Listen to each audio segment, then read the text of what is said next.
आज मध्य पूर्व से लेकर वॉशिंगटन तक और तेहरान से लेकर फारस की खाड़ी के तमाम अरब देशों तक बारूद की ऐसी गंध फैल चुकी है जिसने पूरी दुनिया की अर्थव्यवस्था और वैश्विक शांति को एक ऐसे मोड़ पर लाकर खड़ा कर दिया है जहां से वापसी का रास्ता बंद दिखाई देता है। अमेरिका के राष्ट्रपति डोनाल्ड ट्रंप ने ईरान के खिलाफ जिस इकोनॉमिक डी-डे का ऐलान किया है, तेहरान ने उसे सीधे शब्दों में आर्थिक आतंकवाद करार दिया है। इधर पेंटागन ने रिकॉर्ड 22.9 बिलियन डॉलर यानी करीब 2.25 लाख करोड़ रुपए का एक ऐसा सीक्रेट मिसाइल और डिफेंस प्लान चालू कर दिया है जिसने साफ कर दिया है कि अमेरिका ईरान और रूस के साथ एक लंबी विनाशकारी जंग की तैयारी में उतर चुका है। वहीं दूसरी तरफ ईरान के नए सशस्त्र बल प्रमुख मेजर जनरल अली अब्दुल्लाही ने फारस की खाड़ी के तमाम अरब देशों को अंतिम चेतावनी जारी करते हुए कहा, हमारी नजरों से कुछ भी छिपा नहीं है। अगर अमेरिकी सेना को मदद की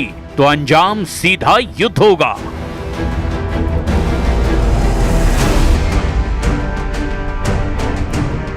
अमेरिकी प्रशासन का दावा है कि नई आर्थिक घेराबंदी से ईरान की रीढ़ तोड़ दी गई है।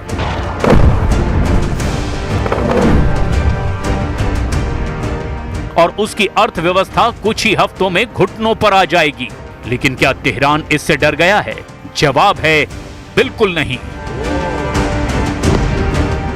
ईरान के विदेश मंत्री सैयद अब्बास अरागची ने इसका करारा जवाब दिया है। अरागची ने न्यूयॉर्क टाइम्स और रॉयटर्स के अंतर्राष्ट्रीय रिपोर्ट्स का हवाला देते हुए ट्रंप प्रशासन को आईना दिखाया है। अरागची ने कहा, ट्रंप का ये तथाकथित इकोनॉमिक डी-डे अमेरिका के अपने घरेलू संकट से दुनिया का ध्यान भटकाने का एक नाकाम प्रयास है। ईरानी विदेश मंत्री ने साफ शब्दों में कहा, अमेरिका का ये आर्थिक आतंकवाद पूरी दुनिया की संप्रभुता और वैश्विक अर्थव्यवस्था के लिए खतरा है। नाकाम नीतियों पर और ज्यादा जोर देने से अमेरिका को सिर्फ और सिर्फ हार ही मिलेगी। ईरान का आरोप है कि अमेरिका अपनी खिसकती आर्थिक साख को छिपाने के लिए खाड़ी में अपने सहयोगियों से मदद की भीख मांग रहा है। अरागची ने याद दिलाया कि अमेरिका का सरकारी कर्ज पहली बार इतिहास में 40 ट्रिलियन डॉलर के पार पहुंच चुका है। अमेरिका की हालत यह है कि उसका सालाना कर्ज का ब्याज भुगतान अब उसके विशालकाय रक्षा बजट से भी ज्यादा हो चुका है।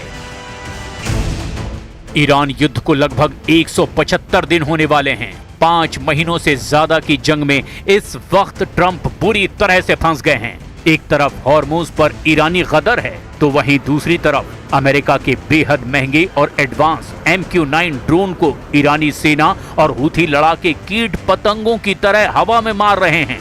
लंबी जंग से कराह रहे अमेरिकी सैनिक आपस में ही एक दूसरे पर खूनी हमले कर रहे हैं और खुदकुशी तक कर रहे हैं। ईरानी मीडिया तंजीम न्यूज और मेहर न्यूज ने दावा किया कि अमेरिका का विमान वाहक युद्धपोत USS अब्राहम लिंकन जंग के मैदान से भाग रहा है क्योंकि उस पर मौजूद 5000 अमेरिकी नौसैनिक भारी तनाव और डिप्रेशन का शिकार हो चुके हैं।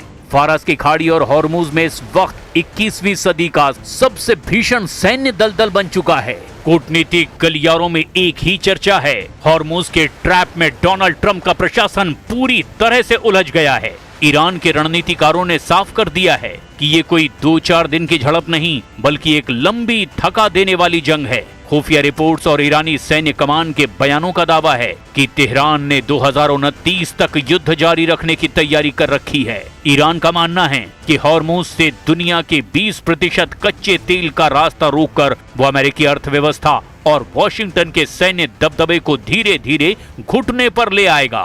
कुल मिलाकर ईरान युद्ध ट्रंप के लिए कोड़ में खाज बन चुका है, जहां सिर्फ और सिर्फ अमेरिका को भारी नुकसान हो रहा है।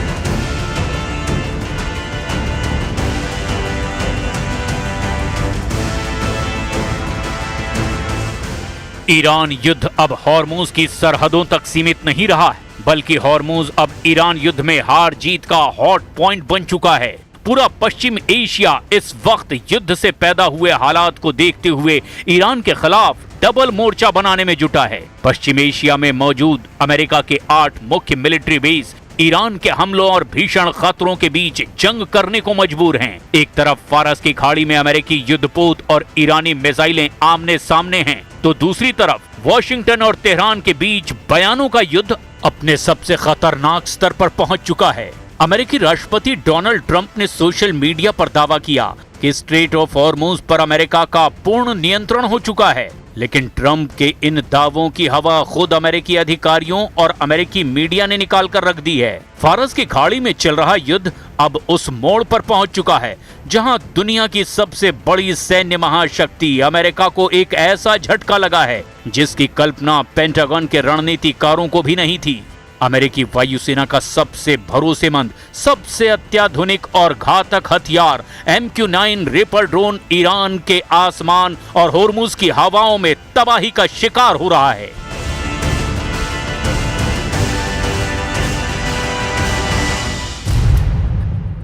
वॉशिंगटन पोस्ट की एक सनसनीखेज रिपोर्ट के मुताबिक ईरान के साथ जारी इस जंग में अमेरिकी सेना ने अब तक अपने कुल MQ-9 रिपर ड्रोन बेड़े का लगभग 1/4 हिस्सा यानी 25% गंवा दिया है।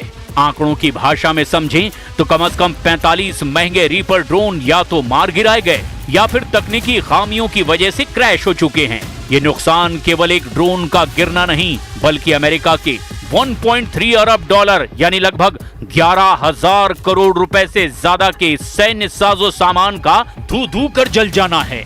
युद्ध शुरू होने से पहले अमेरिकी वायुसेना के पास करीब 165 और अमेरिकी मरीन कॉर्प्स के पास 20 रिपर ड्रोन सक्रिय सेवा में थे, लेकिन इस जंग की आग इतनी भीषण रही कि महज कुछ महीनों के भीतर ही अमेरिकी एयरफोर्स की फ्लीट घटकर मात्र 135 के आसपास रह गई। पेंटागन के लेफ्टिनेंट जनरल डेविड टैबर ने अमेरिकी सीनेट में अपनी गवाही के दौरान इस भारी नुकसान पर गहरी चिंता जाहिर की, लेकिन सवाल ये उठता है कि दुनिया का सबसे हाईटेक माना जाने वाला ये हंटर किलर ड्रोन इतना आसानी से निशाना कैसे बन गया। पहली वजह है उड़ान की गति और ऊंचाई। MQ-9 रिपर एक प्रोपेलर चालित ड्रोन है। ये बहुत तेज गति से नहीं उड़ता और जासूसी के लिए इसे अक्सर कम ऊंचाई पर मंडराना पड़ता है। ईरान के पास मौजूद अत्याधुनिक सरफेस टू एयर मिसाइल यानी SAM डिफेंस सिस्टम और इलेक्ट्रॉनिक वॉरफेयर यूनिट्स के सामने ये धीमी गति का ड्रोन एक सॉफ्ट टारगेट यानी आसान शिकार साबित हुआ। दूसरी वजह है संचार का टूटना। अधिकारियों के मुताबिक सभी 45 ड्रोन मिसाइलों से नहीं गिराए गए। ईरानी सेना के उन्नत इलेक्ट्रॉनिक जैमर्स ने अमेरिकी ऑपरेटर्स और ड्रोनों के बीच सैटेलाइट लिंक को काट दिया, जिससे कई ड्रोन बेकाबू होकर समंदर और रेगिस्तान में क्रैश हो गए। एक तरफ ट्रंप अपने मतदाताओं से विदेश में अंतहीन युद्धों को समाप्त करने का वायदा कर रहे हैं, तो दूसरी तरफ ईरान के साथ ये जंग अब बीतते दिन के साथ साथ ज्यादा खर्चीली होती जा रही है। पेंटागन और ट्रंप प्रशासन ने अमेरिकी कांग्रेस से युद्ध के खर्चों और खाली होते रक्षा भंडारों को फिर से भरने के लिए 67 अरब डॉलर यानी लगभग 5.6 लाख करोड़ रुपए के आपातकालीन सप्लीमेंट्री पैकेज की मांग की है। अमेरिकी रक्षा मंत्री पीट हेग्सेथ के मुताबिक केवल सितंबर के अंत तक ही इस युद्ध की लागत 37.5 अरब डॉलर तक पहुंच जाएगी और इसमें ईरानी हमलों में क्षतिग्रस्त हुए अमेरिकी सैन्य ठिकानों की मरम्मत का खर्च शामिल नहीं है।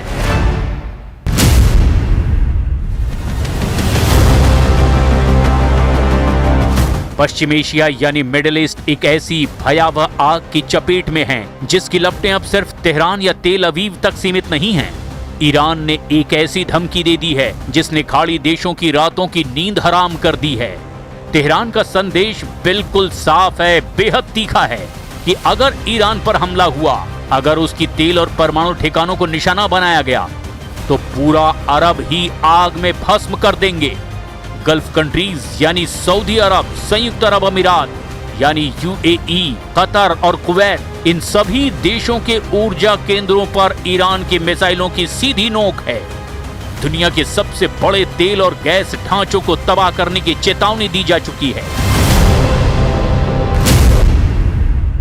ईरान के विदेश मंत्री अब्बास अराक्ची ने ओमान, कतर, सऊदी अरब और तुर्की के जरिए अरब देशों को सीधे संदेश भेजा है कि यदि अमेरिका ने ईरान पर नया सैन्य हमला किया तो तेहरान पूरे अरब क्षेत्र की तेल रिफाइनरियों, पावर ग्रिडों और वाटर इंफ्रास्ट्रक्चर को निशाना बनाएगा। और ये केवल एक खोखली धमकी नहीं, बल्कि दुनिया की 20% ऊर्जा आपूर्ति की रीढ़ पर लटका हुआ वो चाकू है जो कटते ही वैश्विक अर्थव्यवस्था को पटरी से उतार सकता है।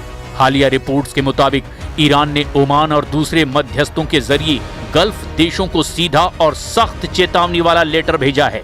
इस चेतावनी का लब्बो-लुआब ये है कि अगर गल्फ देशों ने अपने एयर स्पेस या फिर अपनी जमीन का इस्तेमाल अमेरिका या इजराइल को ईरान पर हमला करने के लिए करने दिया तो तेहरान उन्हें अमेरिका का सहयोगी मानकर उनके रिफाइनरीज, गैस पाइपलाइनों और पोर्ट्स को फूंक डालेगा। यही वजह है कि रियाद से लेकर अबू धाबी तक भारी खलबली मची हुई है। खाड़ी देश इस युद्ध में न्यूट्रल रहने का दबाव बना रहे हैं और वॉशिंगटन पर लगातार ये जोर दे रहे हैं कि वो तेहरान के खिलाफ ऐसा कोई कदम न उठाए जिससे पूरा मिडिल ईस्ट बारूद के ढेर में तब्दील हो जाए। अब ऐसे हालात में देखना ये होगा ईरान को अमेरिका काबू कैसे कर पाता है। क्या ईरान पर नए आर्थिक प्रतिबंध ईरान को तबाह कर पाएंगे या नहीं, या फिर अरब देशों पर ईरान बड़ा हमला करेगा।